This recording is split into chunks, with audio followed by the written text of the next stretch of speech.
lot of work goes into your farm, and some of that work happens routinely. Whether it's feeding your animals, scouting for pests, or maintaining your equipment, you can create recurring tasks in FarmBright to ensure you never miss a commonly repeated task that needs to be completed.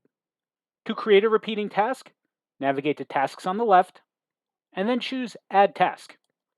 You can give it a title and a description, and then complete any other optional fields that you'd like.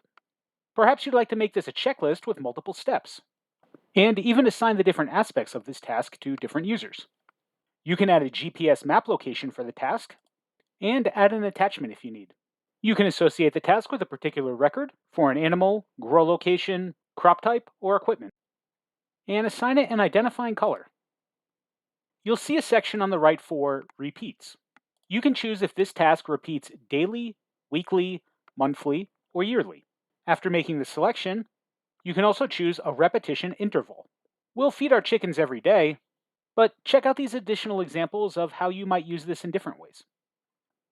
Perhaps we need to prep our supplies for the farmer's market that happens every week in the spring and summer. We can set up a weekly task to repeat every week through the end of August. Or maybe we want to remember to fertilize our northwest field weekly as well, but if we don't need to do that every week, we can select a different repetition interval. Maybe we do this every 3 weeks through the end of July. Even something like equipment maintenance can be repeated, like this tune-up for our farm truck.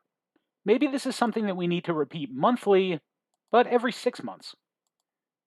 And we can set this far out in advance to be sure to get our FarmBright task reminders over the next few years.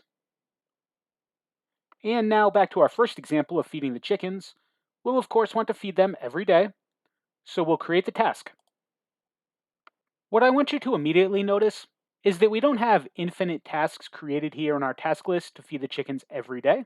The task list will not show the next occurrence until the first one is completed. So when we feed the chickens today and mark the task as completed, when we look at our task list for tomorrow, we'll see the next instance added to the list. If you did want to see all the tasks in the future, we can take a look at the Task Due report to see all of them going into the future. Thanks for checking this out, and contact us if you have any questions.